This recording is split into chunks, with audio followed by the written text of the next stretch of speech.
রতন, এই রতন, এসো।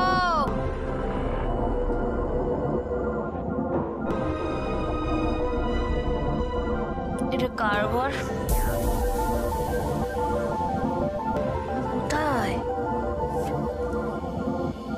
এটা ঝিল্লিজের ঘর। কে দিয়ে গেল আমাকে? রতন। আর ছেলেটাকে না ভীষণ ভালো লেগেছে, খুবই ভালো লেগেছে আমার। এত ভালো ছেলে না, মানে এবার দেখো। হ্যাঁ ঝিল্লি, তোমার ঘরে আমি কেন তছনছ অবস্থা করে চাই? হ্যাঁ কাল হয়ে গেছে, জুসেসটা কি আন্টিসকে রুমসেই দিয়ে যেতে বলবো? তাই করি।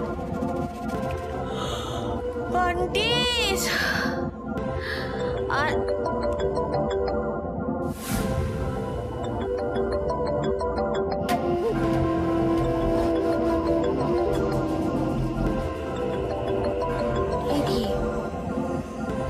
চুমকি কেন ফোন করছে আমায়? ও তো সব টাকা দিয়ে দিয়েছি আমি। অনেক হাজারও বেশি টাকা চাই ওর। এই মেয়েটাকে না যদি বেশি টাকা চাই আমি আজকে আমি শেষ করে দেবো একদম।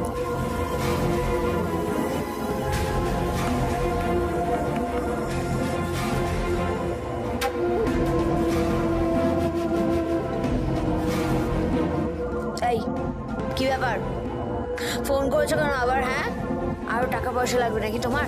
শোনো, যদি ওর টাকা চেয়েছো না একদম শেষ করে দেবো। শুনুন, একদম হম্বিতম্বি করবেন না ম্যাডাম। কি কেস বাঁধিয়েছেন বলুন তো? আমায় খুঁজতে লোক এসছে, আমি এখন কোথায় যাব, কি করব? কোন লোক? কোথায় খুঁজে তোমার? কাল ওরা আমার দল ঘরে গেছিল, বাতাবি বস্তিতে পর্যন্ত চলে এসছে। কি করব এখন আমি বলুন তো? সব জায়গাতে ঢু মারছে ওরা।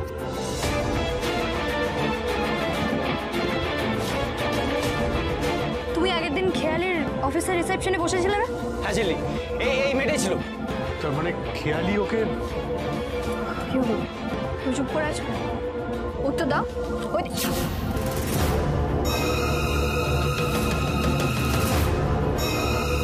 চুমকি কোথায়, ওকে রাখো। চুমকি? তাকে কি করে ডাকবো? ও তো বাড়িতেই আসেনি। তুমি আন্ডারগ্রাউন্ড হয়ে যাও চুমকি, বাকি ব্যাপারটা আমি দেখে নিচ্ছি।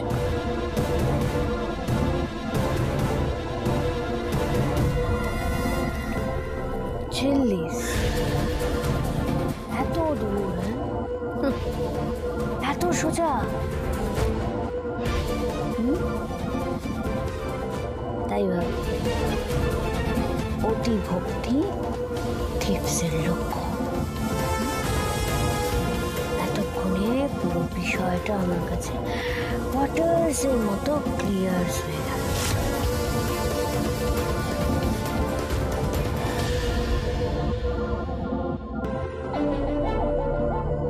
কি গো, এই যে ফলের রস, ওনার তো আবার সকাল সকাল চাই না ওই মহারানী। আমি বানাতাম তো মেজবুদি, তুমি আবার কেন বানাতে গেলে? তুমি কাল থেকে কম কাজ করেছো। দেখেছো, এতদিন কাজ করতাম না বলে তুমি বলতে, আজকে কাজ করতে চাইছি, কাজ করতে হচ্ছে, সে তোমার সহ্য হচ্ছে না মেজবুদি? কি বলো তো, তোমাকে আমি বুঝেই উঠতে পারলাম না, আজ থেকে তো দেখছি না, বলো।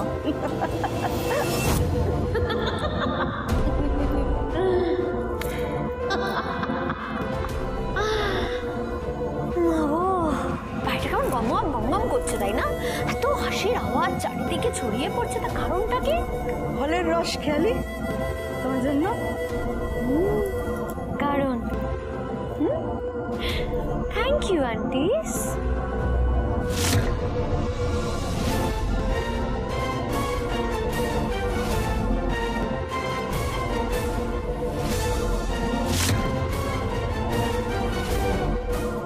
আমাকে বোকা পেয়েছ তাই না? বোকা? কে বলেছে? কে বলেছে তুমি বোকা? হ্যাঁ একদম চালাকি করো না আন্টিস, চালাকি করো না। বলেছিলাম না চালাকি করলে গুলি করে দেবো। এই খেয়ালি আমরা কিছু করিনি তো, আমরা কিচ্ছু করিনি। হ্যাঁ কিছু করনি না? তাহলে সব খবর ঝিল্লি পাচ্ছে প্রত্যেকে। কে পাচ্ছে? ঝিল্লি? ঝিল্লি কি করে খবর পাবে? হ্যাঁ কি করে? হ্যাঁ আর তাছাড়া শোনো খেয়ালি, তুমি তো জানো যে আমি ওই ঝিল্লিকে দু চোখে দেখতে পারি না, মানে অসহ্য লাগে। তুমি তো জানো, বলো, সবাই জানে আমি ঝিল্লিকে পছন্দ করি না।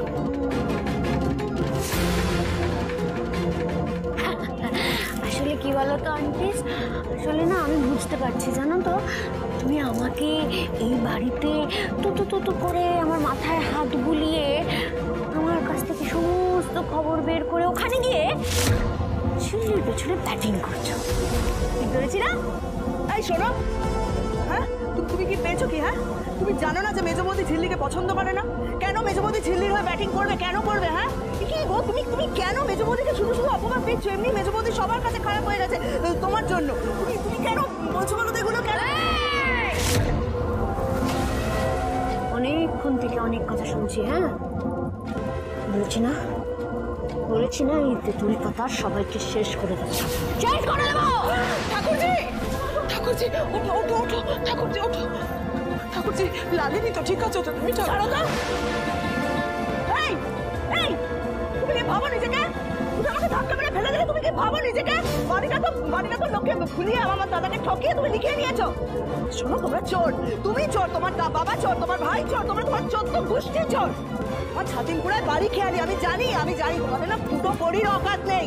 হ্যাঁ তোমরা লোকের পয়সায় লোককে ঠকিয়ে লোকের বাড়ি জমি টাকা পয়সা এই সমস্ত কিছু নিয়ে তোমরা ফুটানি মারো। শোনো, পাপ করছো তো, এত পাপ করছো তো, মরবে যখন, পুরো গোষ্ঠী যখন মরবে, কেউ জল দেওয়ার থাকবে না তোমাদের।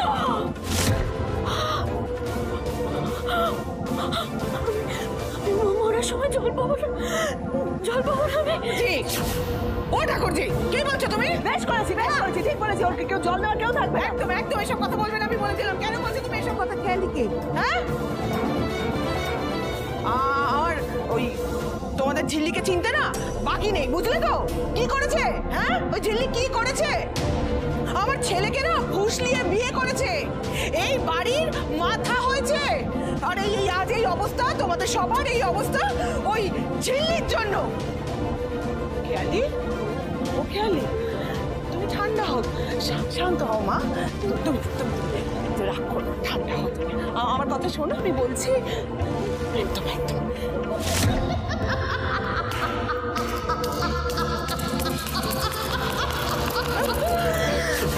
ভালো অ্যাক্টিং করলে গো আন্টি, কি ভালো অ্যাক্টিং করলে।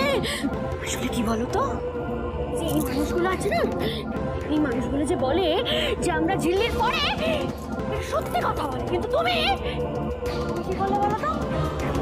একবার সাপের গালে চুমু খাচ্ছ, একবার ব্যাঙের গালে চুমু খাচ্ছ, একবার সাপের গালে, একবার ব্যাঙের গালে, একবার সাপের গালে, একবার ব্যাঙের গালে। আমি না, তুমি আমার মাথায় টুপি পরিয়ে ওখানে সব খবর পাচার করছো। না তুমি ভুল করছো। আমি আমি খেয়ালি, তুমি ভুল করছো খেয়ালি। আমি এসব কিছু করিনি। তুমি একটু শান্ত হও, আমার কথাটা একটু শোনো খেয়ালি। আমি খেয়ালি,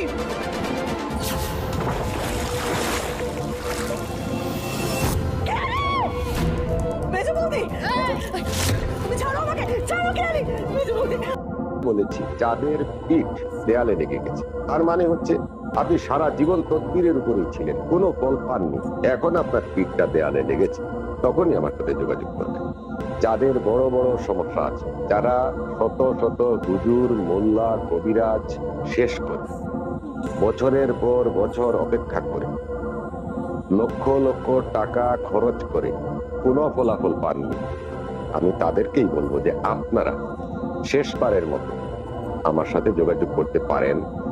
ইনশাআল্লাহ, আল্লাহ চাহে তো আপনি একটি সমাধান আশা করতে পারেন। আপনারা অনেক অনেক সমস্যা নিয়ে যারা জর্জরিত আছেন, তারা আমার সাথে যোগাযোগ করুন। আমার সাথে যোগাযোগের যে নিয়মাবলী, এটা আমি সংক্ষিপ্তভাবে এই ভিডিওতে বলে দিলাম।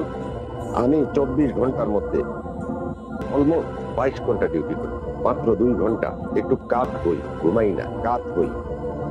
এইভাবে করতে করতে আমার শারীরিক সমস্যা চলে আসছে। আমি আর বেশি দিন এই তদবিরের কাজ করতে পারবো না। আমি আপনাদের কাছ থেকে ছুটি নিই। যারা এই পর্যন্ত আমার কাছ থেকে তদবির নিয়েছেন তারা আমার সাথে 21 দিনের মধ্যে একবার, আর যারা অল ইন ওয়ান রাজমোহিনী, মণিরাজ বা অন্যান্য বিখ্যাত তাবিজগুলো গ্রহণ করেছেন যেগুলো সারা জীবনের জন্য দেওয়া হয়, তারা 40 দিনের মধ্যে একবার শুধুমাত্র সালাম দোয়া এতটুকু যোগাযোগ রাখবেন আমার সাথে। তখন আপনার কথা আমার স্মরণে থাকবে আর আপনার কাজটা আমার এখানে চালু থাকবে। আপনার বাড়ি কোথায়, আপনার চেম্বার কোথায়, আপনার কাছে যাব এটা সেটা এগুলা করবেন না, দয়া করে করবেন না। কারণ এইভাবে আসার অনুমতি দিলে আমার ঘরে অন্তত 5000 মানুষ এট এ টাইম এসে হাজির হয়ে বলবে আমাকে তদবির দিন, আমি সেটা দিতে পারবো না। তো এই ছিল আজকের ভিডিও, ইনশাআল্লাহ আপনারা দেখলেন এবং এই অনুযায়ী আমার সাথে ইচ্ছা থাকলে যোগাযোগ করবেন, ইচ্ছা না থাকলে যোগাযোগ করবেন না। সবাই ভালো থাকুন, সুস্থ থাকুন ইনশাআল্লাহ। আল্লাহ হাফিজ। আসসালামু আলাইকুম ওয়া রাহমাতুল্লাহি ওয়া পুরো ভিজিয়ে দিল মেজবতী। তুমি কি করছো? কেন করছো তুমি এরকম? কেন করছো? চিন্তা হচ্ছিল না? হ্যাঁ, আমি মরার পর জল পাবো না, কি হবে আমার? আমার বাবা পাবে না, আমার ভাই পাবে না, কেউ পাবে না। হ্যাঁ, এবার দেখো, আমি যেমন মরার পর জল নাও পেতে পারি, কিন্তু মরার আগে মানুষকে জল গায়ে ঢেলে কি করে মারতে হয় সেটা আমি দেখিয়ে দিলাম। আজকে সারাদিন এইভাবে এখানে দাঁড়িয়ে থাকবে। হ্যাঁ, ঠিক আছে?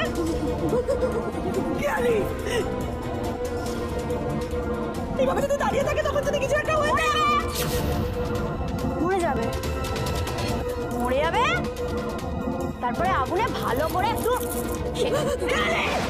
বলতে দাও ঠাকুরজি, বলতে দাও, ওকে বলতে দাও।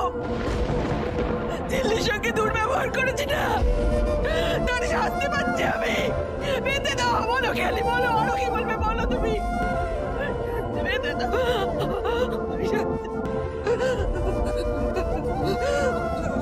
তুমি একা পাবে না মেজবতী, শাস্তি খেয়ালি বাবা। আমি এক্ষুনি ঋষিকে ফোন করবো, এক্ষুনি আমি ঋষিকে ফোন করবো। বাড়াবাড়ি না, এত অত্যাচার, এত অত্যাচার, এত অত্যাচার। কাউকে ফোন করা যাবে না। ফার্স্টেই ঝিলিস সাবোতাজ করা হচ্ছে আমাকে, তাই না? কেউ পার পাবে না, তোমরা সব কথাকে শেষ করে যাও। একটা কথা কান খুলে শুনে রাখো, আমার নাম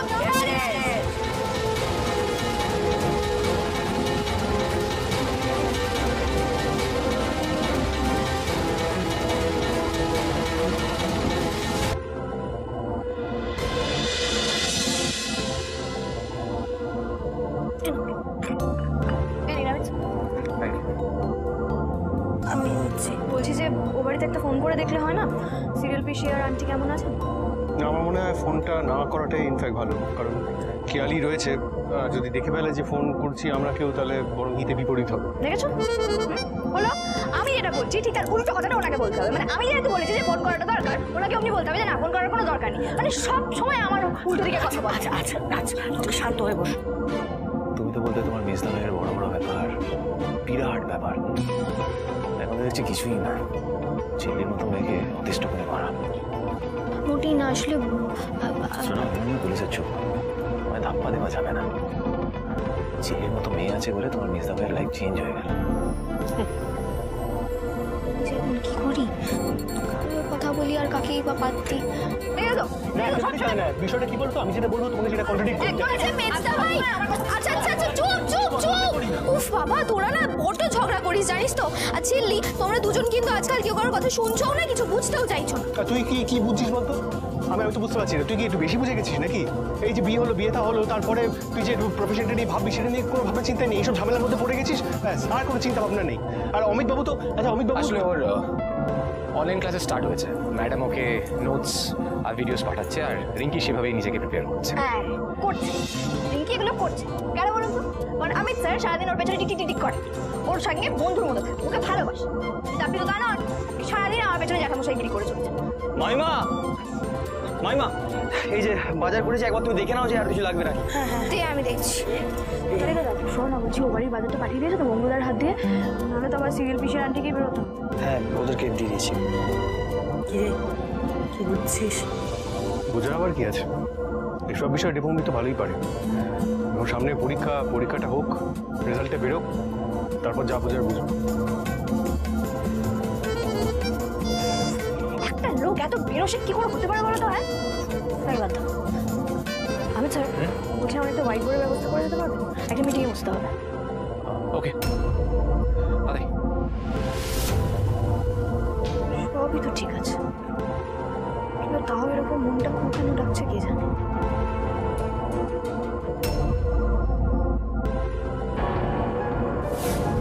কেন করছো কেন তুমি এরকম? কেন করছো? তোমাকে আমি বারবার বলছি যে একটা হয়েছে, যদি কিছু একটা হয়ে যায় না ঋষি তোমাকে ছাড়বে না, তোমাকে শেষ করে দেবে ঋষি। তাই তো আমার মনে হয় কেউ আমার আর কিচ্ছু করতে পারবে না। এখন যা করবো আমি একা করবো, এই খেয়ালই করবো। আসুন মেজবদি, তুমি বসবে, চলো মেজবদি, তুমি এভাবে দাঁড়িয়ে থাকো, তুমি বসবে, চলো। বসবে না, বসবে না, বুঝলে? এখানে এইভাবে দাঁড়িয়ে থাকতে হবে। আর মা একটু শুকিয়ে গেছে, আর একটু জল দিয়ে দিই। না কেন না, না করো না এরকম। মরে যাবো ওটা আমার কি? তুমি মরে যাবে আমার কি? তোমার ছেলে মেয়েরা বুঝবে, আমার কিছু করার নেই। তুমি যখন আমার সঙ্গে বেইমানি করেছিলে মরেছিল না? এই কিসের বেইমানি করেছে গো তোমার সাথে? হ্যাঁ তুমি কোন একবারে সৎ মানুষ? হ্যাঁ নিজে একটা বেইমান, বসে বসে কেন সততার বলিয়া ওড়াচ্ছ?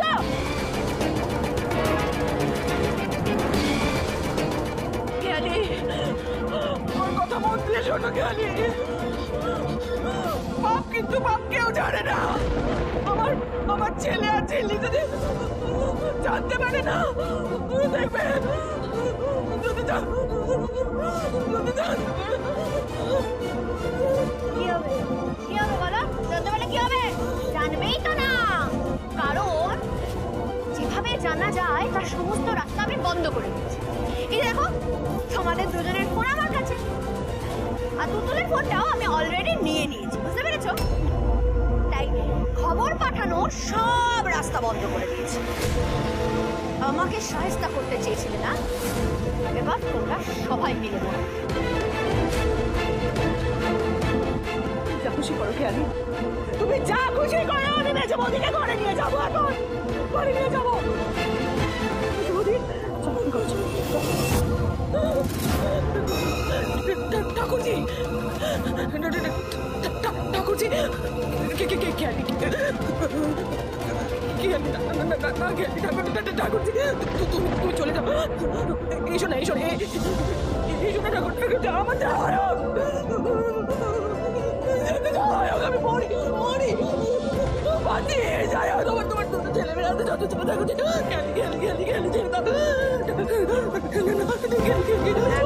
করলে আমি গুলি করে দে। খেলি তোমার পায়ে ধরছি, চুপ করো।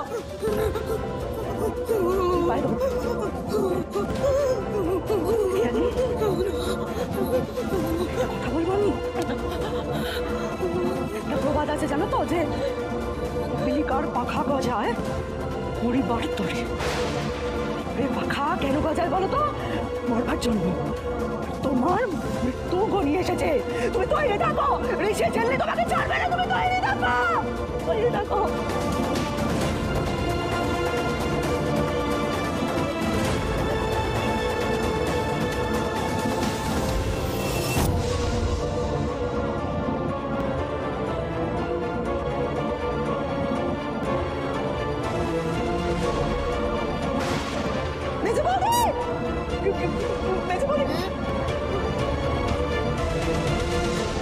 জগি দেখো, মরে গেল না মরবে করছে। যাও।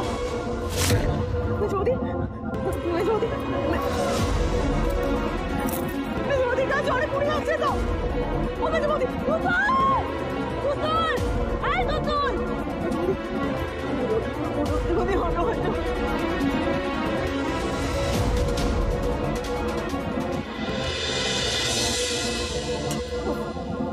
দোকানের এই কচুরি আর তরকারিটা না কি যে ভালো। বড় মা, এই যে তরকারির মধ্যে একটা কচুরি মেথির গন্ধ আছে না, এটা আমি বাড়িতে কতবার ট্রাই করেছি, কিন্তু হয়ই না। রান্না শুরুতে দিয়ে রেখেছি, মাঝে দিয়ে রেখেছি, শেষে দিয়ে রেখেছি, কিন্তু নটবদ্দার মতো তরকারি আমি কিছুতেই বানাতে পারি। আসলে অ্যাম্বিশনটাই আলাদা। অ্যাম্বিশনটা হলো নটবদ্দার মতো কচুরি রান্না। এরপর আমি কিছু বললে তোমরা বলবে যে আমি কিছু বলছি। হ্যাঁ বলবোই তো। আচ্ছা ক্ষতিটা কি বলতো? ও যদি নটবরের মতো তরকারি রান্না করতে চায়, তাহলে ক্ষতিটা কোথায়? না, কোনো ক্ষতি নেই। বিষয়টা ও যদি নটবদ্দার মতো কোচিং করতে চায় সেটাই করুক, কিন্তু ফোকাসটা থাকুক। যেটা আমি করতে চাই সেটাই যাতে আমি করি। Too many cook spoil the broth. হ্যাঁ, সেটা বললে তো চলবে না, না? আচ্ছা বাবা থাক। দেখো ভল্টেড মাস্টার অফ নান, সেটা বললে হয় না। হাবি জাবি তরকারি বললেই হলো।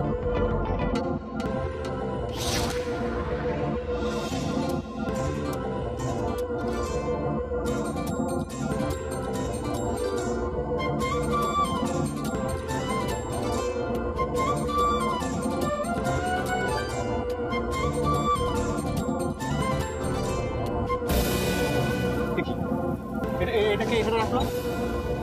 এইসব নিশ্চয়ই তোমার কাজ না? যত সব বেপমি বদমাইশি। হ্যাঁ, করুন আরো নটবরদার ওই কচুরিকে অপমান করুন।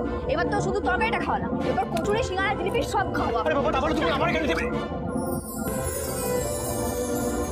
বলেছি যাদের পিঠ দেয়ালে লেগে গেছে, তার মানে হচ্ছে আপনি সারা জীবন তদবিরের উপরেই ছিলেন, কোনো ফল পাননি, এখন আপনার পিঠটা দেয়ালে লেগেছে, তখনই আমার সাথে যোগাযোগ করবেন। যাদের বড় বড় সমস্যা আছে, যারা শত শত হুজুর, মোল্লা, কবিরাজ শেষ করে বছরের পর বছর অপেক্ষা করে লক্ষ লক্ষ টাকা খরচ করে কোনো ফলাফল পাননি, আমি তাদেরকেই বলবো যে আপনারা শেষবারের মতো আমার সাথে যোগাযোগ করতে পারেন। ইনশাআল্লাহ, আল্লাহ চাহে তো আপনি একটি সমাধান আশা করতে পারেন। আপনারা অনেক অনেক সমস্যা নিয়ে যারা জর্জরিত আছেন তারা আমার সাথে যোগাযোগ করুন। আমার সাথে যোগাযোগের যে নিয়মাবলী, এটা আমি সংক্ষিপ্তভাবে এই ভিডিওতে বলে দিলাম। আমি 24 ঘন্টার মধ্যে অলমোস্ট 22 ঘন্টা ডিউটি করি, মাত্র 2 ঘন্টা একটু কাত হই, ঘুমাই না, কাত হই।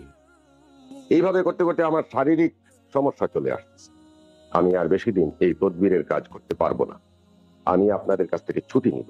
যারা এই পর্যন্ত আমার কাছ থেকে তদবির নিয়েছেন তারা আমার সাথে 21 দিনের মধ্যে একবার, আর যারা অল ইন ওয়ান রাজমোহিনী, মণিরাজ বা অন্যান্য বিখ্যাত তাবিজগুলো গ্রহণ করেছেন, যেগুলো সারা জীবনের জন্য দেওয়া হয়, তারা 40 দিনের মধ্যে একবার শুধুমাত্র সালাম দোয়া এতটুকু যোগাযোগ রাখবেন আমার সাথে।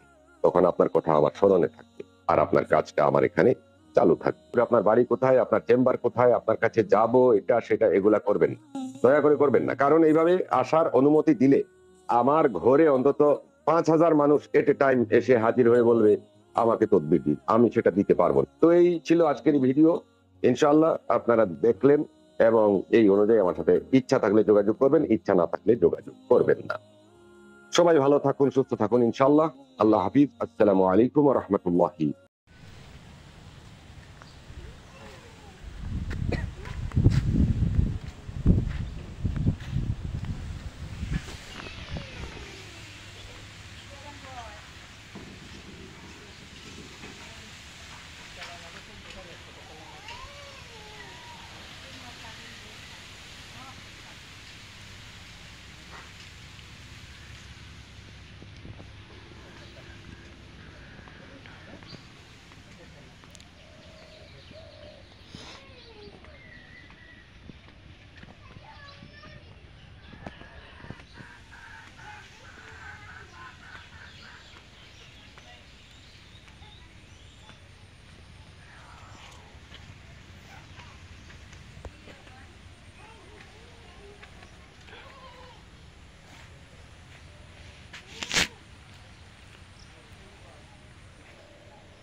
সবাই চ্যানেলটা সাবস্ক্রাইব করে দিন।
রে